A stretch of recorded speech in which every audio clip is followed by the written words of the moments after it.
七師傅七仙女遭客人追討3萬蚊，物業同埋健康嘅法事都未親自服務，案件押後到明年再訊啊！各位觀眾留意啦，憑住 ViuTV 嘅靈異真人 show走紅，有七師傅之稱嘅風水師七仙女，近日就捲入咗小額錢債嘅官司，被客人指收錢唔親自提供服務，追討近3萬蚊嘅費用啊！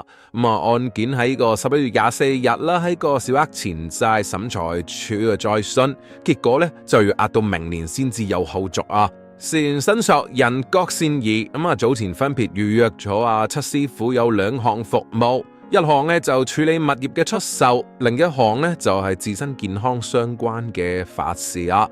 前後一共俾咗33000蚊。郭小姐就話啦，當初之所以揀七師傅啊，全因個宣傳就話明係由佢本人親自提供服務噶。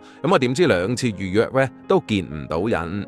第一次又約咗喺2024年嘅9月10日喺太子嘅佛堂見面傾呢個賣樓嘅事宜，結果七師傅都係冇現身，由其他嘅職員接待。職員當時又拍心口話，幫你賣啊，410萬賣出物業啦。收咗係14680蚊嘅費用噶。但係最終物業只係賣到408萬蚊。比起同類型嘅單位仲要係低咗10到20萬添。後嚟郭小姐再預約啦，想見七師傅本人傾後續嘅事啦。點知就被通知要再拎多係15000蚊出嚟噶，依然係見唔到師傅啊！之後郭小姐又預約咗健康嘅法事，繳付咗16000蚊嘅服務費，多次詢問啊，幾時先見到啊？見七師傅啊？職員就只係叫佢為你自己念經啦，會再安排嘅。最後得個講字啦。郭小姐認為啦，全程都冇七師傅本人傾過嘅，根本係違反服務承諾啦。於是要求全數退款。今日開庭，七師傅都冇親自到庭啊！